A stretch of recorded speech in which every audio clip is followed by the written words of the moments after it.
So the foundation really is being launched for the first time at the Stanford School of Law and Informatics. It's quite deliberate on our part because we wanted to build the foundation on what's built already. So the wealth of knowledge and the academic research that exists at Stanford is really unparalleled.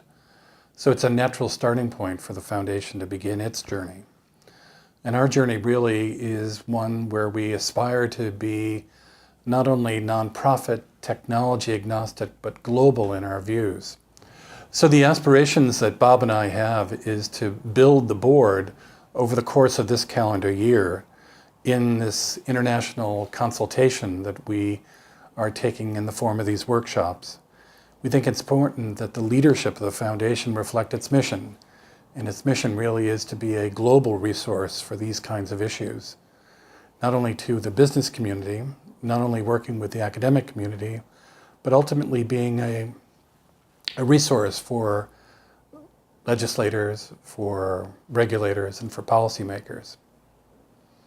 So we have tried to stay away from the notion of a think tank because Bob's insistent upon us addressing burning business problems of today. Which we do have to do. And from my perspective, from Pillsbury's perspective, and I think the perspective of law firms generally who work in this space, the importance of the foundation is that it's one thing for people to talk about the excitement of uses of distributed ledger technology. However, from the standpoint of lawyers or commercial users, the issue is trust, governance. How reliable are these systems, and can we advise commercial participants to rely on them, to work with them, to devote resources to developing processes within distributed ledger technology. And the purpose, one of the purposes of the foundation is to, as John said, to be technology agnostic, to broadly work with distributed ledger technology to establish the goals for governance, for dispute resolution, for fairness and transparency. And that's my overriding goal. This is going to take place at the micro level for each type of commercial activity.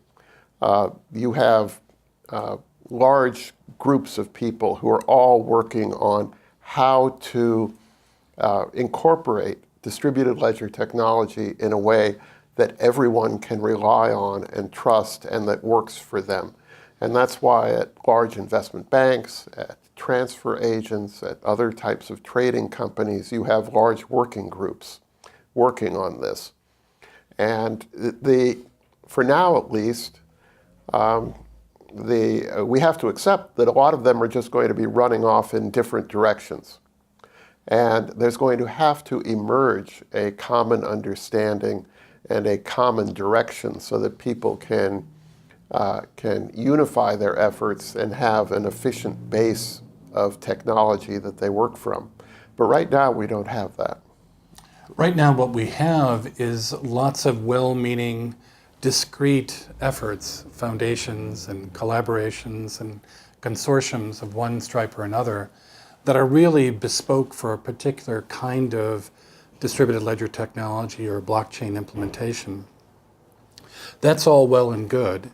What the foundation aspires to do is, as Bob suggested, pull these strands together so that we can begin to establish the standards, the good practices, and the precedents that both lawyers and business people need to feel assured of in order to de-risk some of these investments that they're making.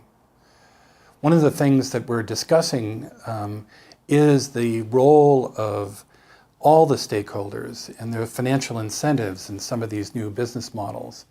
And we think that that, together with the expertise that we want to build up with and for the legal community, is going to do something very concrete very soon, which is to really unleash a lot of blockchain and distributed ledger pilots and proof of concepts and allow them to be deployed in the marketplace.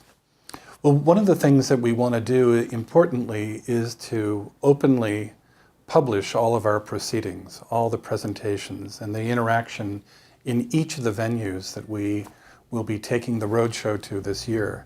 We want to have an additive conversation so that we can inform standards bodies about best practices and about current views in London as well as Washington as well as Singapore.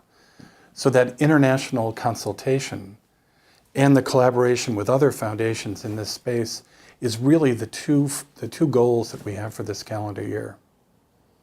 And longer term, is there a longer term vision beyond that? Well, the way I'd like to think of it is that we want to establish our bona fides on the topic of governance so that we can do a good job of informing governments. So that if we truly can pull together this knowledge base and come at it from a strictly neutral, nonprofit, technology agnostic, and global perspective, we think that we'll have a lot to offer regulators, whether they're on K Street or on Canary Wharf or in Hong Kong. Well, it's without some irony that I say the board's a bit thin. And what Bob and I want to do is to use this time and this international consultation to begin to solicit other board members that can bring not only expertise, but also their networks into this conversation. How's that sound to you, Bob? And we're already in discussion. There's obviously a lot of interest by people who would like to be on the board. People who come at it from a lot of different directions. And what we want is a board that is diverse, that represents a lot of different viewpoints, that has people who can all contribute from their own areas of expertise, and that can provide its own level of trust in the product of the foundation. That notion of trust and transparency is really built into the fabric of the foundation and the values that Bob and I share, and I think will be shared by others, that we need the foundation to be trusted so that it can be of value to its members and to the community at large. So the diversity of membership, both geographic, in size, and in industries represented, is our highest priority this year. We want to be able to engage companies, governments, nonprofits in a conversation around blockchain that is enriched by their presence. Right. And we will be adding a number of directors in the near future. But we want to make sure that we have enough flexibility to form a board that represents all of the constituencies that we want to have represented.